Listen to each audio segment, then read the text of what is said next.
12ನೇ ಶತಮಾನದ ಮಹಾಮಾನವತಾವಾದಿ,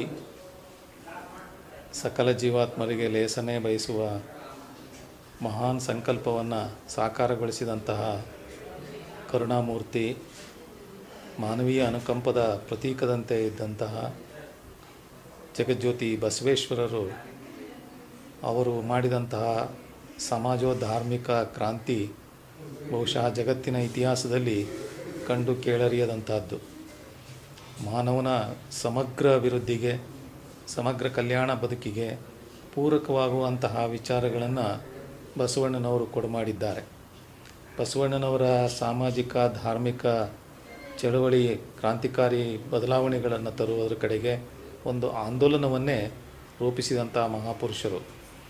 ಬಹುಶಃ ಅವರ ಮಹತ್ವದ ಕ್ರಾಂತಿಕಾರಿ ವಿಚಾರಗಳಂದರೆ ಈ ಜಗತ್ತು ಅನ್ನುವಂತಹದ್ದು ಮನುಷ್ಯನಿಗೆ ಪೂರಕವಾಗಿ ಕೊಟ್ಟಿರುವಂತಹ ಒಂದು ದೊಡ್ಡ ಕೊಡುಗೆ ಭಗವಂತನಿಂದ.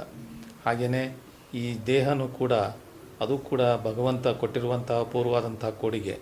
ಹಾಗೂ ಈ ಜೀವನ ಅನ್ನುವಂಥದ್ದೇನಿದೆ ಅದನ್ನು ನಾವು ಈ ಪ್ರಕೃತಿ ಮತ್ತು ಈ ಒಂದು ನಮ್ಮ ಬದುಕು ಇವನ್ನು ರೂಪಿಸಿಕೊಳ್ಳುವುದರ ಕಡೆಗೆ ಗಮನ ಹರಿಸಬೇಕಾದ್ದು ಭಾಳ ಮುಖ್ಯವಾಗಿದೆ. ಈ ಜಗತ್ತು ಅನ್ನುವಂಥದ್ದು ಮಾಯೆ ಅಲ್ಲ, ಅದು ಜಗಕ್ಕಿಕ್ಕಿದ ವಿಧಿ ಅಲ್ಲ, ಅದು ಮರ್ತ್ಯಲೋಕ ಅನ್ನುವಂಥದ್ದು ಒಂದು ಕರ್ತಾರನ ಕಮ್ಮಟ ಇದ್ದಾಗೆ. ಈ ಕಮ್ಮಟದಲ್ಲಿ ನಾವೆಲ್ಲ ಜೀವಿಗಳು ಇಲ್ಲಿ ಬಂದಿರುವಂಥವರು. ನಮ್ಮ ಜೀವನದ ಸಾರ್ಥಕತೆಯನ್ನು ಇಲ್ಲಿ ಕಂಡುಕೊಳ್ಳುವ ಮೂಲಕ ನಾವು ನೆಮ್ಮದಿಯ ಬದುಕನ್ನು ರೂಪಿಸಿಕೊಳ್ಳಲಿಕ್ಕೆ ಸಾಧ್ಯ ಅನ್ನೋದನ್ನು ಬಸವಾದಿ ಪ್ರಮಥರು ನಮಗೆ ಆದರ್ಶವಾಗಿ ಇದ್ದಾರೆ. ಅಂಥ ಬಸವಣ್ಣನವರ ತತ್ವಗಳನ್ನು ಇವತ್ತು ಜಗತ್ತು ಅಳವಡಿಸಿಕೊಂಡ್ರೆ ನಮ್ಮಲ್ಲಿರುವಂತಹ ಅನೇಕ ಸಮಸ್ಯೆಗಳಿಗೆ ಪರಿಹಾರವನ್ನು ನಾವು ಕಂಡುಕೊಳ್ಬಹುದು. ಇವತ್ತು ನಡೀತಿರುವಂತಹ ಅಸ್ಪೃಶ್ಯತೆ ಎನ್ನುವಂಥದ್ದು, ಜಾತೀಯತೆ ಎನ್ನುವಂಥದ್ದು, ಆರ್ಥಿಕ ಅಸಮತೋಲನ ಮತ್ತು ಭೇದ ಭಾವ ಇವೆಲ್ಲವುಗಳನ್ನು ಕೂಡ ಬಸವಣ್ಣನವರು ಹೊಡೆದು ಹಾಕಿ ಆ ಮೂಲಕ ಸಕಲ ಜೀವಿಗಳು ಕೂಡ ಭಗವಂತನ ರೂಪ ಅನ್ನುವಂಥ ಭಾವನೆಯನ್ನು, ಎಲ್ಲರೂ ಸೋದರರು, ಸಮಾನವಾದಂಥ ಭಾವನೆಗಳ ಮೂಲಕ ಪ್ರೀತಿ ವಿಶ್ವಾಸದಿಂದ ಬದುಕಲಿಕ್ಕೆ ಪೂರಕವಾದ ಮಾರ್ಗದರ್ಶನವನ್ನು ಬಸವಣ್ಣನವರು ಕೊಟ್ಟಿದ್ದಾರೆ. ಅಂಥ ಬಸವಣ್ಣನವರ ವಚನ ಸಾಹಿತ್ಯವನ್ನು ಅಧ್ಯಯನ ಮಾಡುವುದು, ಅವುಗಳನ್ನು ಬದುಕಿನಲ್ಲಿ ಅಳವಡಿಸಿಕೊಳ್ಳುವುದು ಇವತ್ತಿನ ಅಗತ್ಯತೆ ಆಗಿದೆ. ಹಾಗಾಗಿ ಜಗತ್ತಿನಲ್ಲಿ ಬಸವಣ್ಣನವರ ತತ್ವಾದರ್ಶಗಳನ್ನು ಪ್ರಸಾರಗೊಳಿಸುವಂತಹ ಸಕಲ ಜೀವಿಗಳಿಗೂ ತಲುಪಿಸುವಂತಹ ಮಹಾಕಾರ್ಯವನ್ನು ಸಂಘ ಸಂಸ್ಥೆಗಳು, ವ್ಯಕ್ತಿಗಳು ಎಲ್ಲರೂ ಕೂಡ ಸಾಂಘಿಕ ಪ್ರಯತ್ನವನ್ನು ಮಾಡಬೇಕಾದ್ದು ಇವತ್ತಿನ ತುರ್ತು.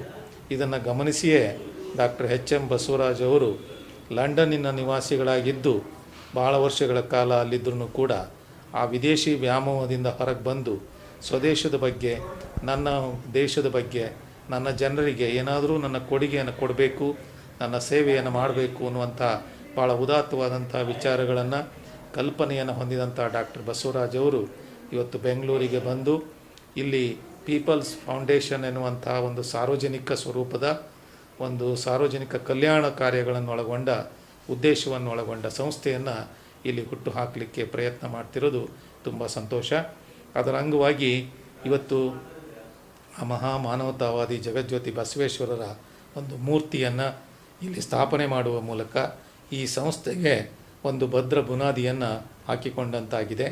ಈ ಸಂಸ್ಥೆ ಇನ್ನು ಮುಂದೆ ಕೈಗೊಳ್ಳುವಂಥ ಎಲ್ಲ ಕಾರ್ಯಗಳು ಕೂಡ ಎಲ್ಲ ಇಡೀ ಮಾನವ ಕುಲಕ್ಕೇನೆ ತಲುಪಿ ಆ ಮೂಲಕ ಇವತ್ತು ಏನು ಪ್ರಚಲಿತ ವಿದ್ಯಮಾನಗಳ ಒಂದು ಸಮಸ್ಯೆಯಾಗಿ ನಮಗೆ ಮನುಷ್ಯನ ನೆಮ್ಮದಿಯನ್ನು ಹಾಳು ಮಾಡ್ತಾ ಇದ್ದಾವೋ ಆ ನೆಮ್ಮದಿಯನ್ನು ದೊರಕಿಸಿಕೊಡಲಿಕ್ಕೆ ಈ ಸಂಸ್ಥೆ ತನ್ನ ಒಂದು ಪ್ರಾಮಾಣಿಕ ಪ್ರಯತ್ನವನ್ನು ಮಾಡುವಂತಾಗಲಿ, ಅವರ ಉದ್ದೇಶಗಳು ಈಡೇರಲಿ, ಅದಕ್ಕೆ ಎಲ್ಲ ರೀತಿಯ ಸಹಕಾರನೂ ಕೂಡ ದೊರೆಯುವಂತಾಗಲಿ ಮತ್ತು ಈ ಸಂಸ್ಥೆಯ ಉದ್ದೇಶವನ್ನು ಸಾರ್ವಜನಿಕರು ಅರ್ಥ ಮಾಡಿಕೊಳ್ಳುವ ಮೂಲಕ ಈ ಸಂಸ್ಥೆಯ ಜೊತೆಯಲ್ಲಿ ಸಹಕರಿಸಿ ತಾವು ಬದುಕನ್ನು ರೂಪಿಸಿಕೊಂಡು ನೆಮ್ಮದಿಯನ್ನು ಕಂಡುಕೊಳ್ಳುವಂತಾಗಲಿ ಅಂತ ಹೃತ್ಪೂರ್ವಕವಾಗಿ ಹಾರೈಸುತ್ತೇವೆ.